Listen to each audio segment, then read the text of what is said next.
মুহতারাম হাজরিন, আল্লাহর নবী বিশ্বনবী জনাবে রাসূলুল্লাহ সাল্লাল্লাহু আলাইহি ওয়াসাল্লাম যখন মক্কা থেকে মদিনাতে রাসূল করিম সাল্লাল্লাহু আলাইহি ওয়াসাল্লাম হিজরত করে গেলেন, আল্লাহ রাসূল সাল্লাল্লাহু আলাইহি ওয়াসাল্লাম নতুন একটি দলের সাথে সাক্ষাৎ হলো। ওই দলের নাম হচ্ছে মুনাফিক। দলের নাম কি বলেন? মুনাফিক। রাসূল করিম সাল্লাল্লাহু আলাইহি ওয়াসাল্লাম যখন মদিনাতে গেলেন, মুনাফিকের সর্দার আব্দুল্লাহ ইবনে উবাই, তার মেজাজ খারাপ হয়ে গেছে, তার টেনশন। এতদিন পর্যন্ত সে চিন্তা করত যে মদিনার মানুষ আমার কথায় চলবে, আমার কথায় উঠবে, আমার রাজত্ব কায়েম হবে। এটি লালন করত আব্দুল্লাহ ইবনে উবাই, মুনাফিকদের সর্দার।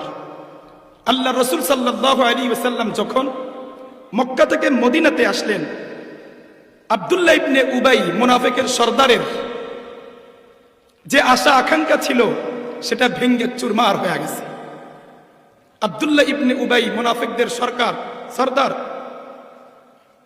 রাসূল করিম সাল্লাল্লাহু আলাইহি ওয়াসাল্লামের বিরুদ্ধে প্রোপাগান্ডা শুরু করলো। ইতিপূর্বে ইসলামের বিরুদ্ধে প্রোপাগান্ডা করেছিল ইহুদি আর খ্রিস্টানরা।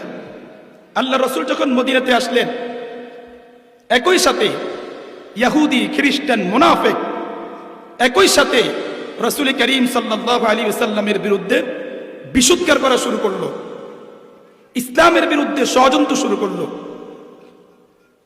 তখন আল্লাহ পাক রব্বুল আলামিন সূরাতুল বাকারা নাযিল করে আল্লাহ পাক রব্বুল আলামিন মুনাফিক, ইহুদি, খ্রিস্টান তাদের চরিত্র কি, এই বিষয়টাকে আল্লাহ পাক রব্বুল আলামিন সূরাতুল বাকারার মধ্যে আল্লাহ তাআলা আলোকপাত করেছেন এবং তাদেরকে বিভিন্ন উপদেশ দিয়েছেন, নসিহা করেছেন। এই প্রেক্ষাপটেই আল্লাহ পাক রব্বুল আলামিন সূরাতুল বাকারা নাযিল করেছেন।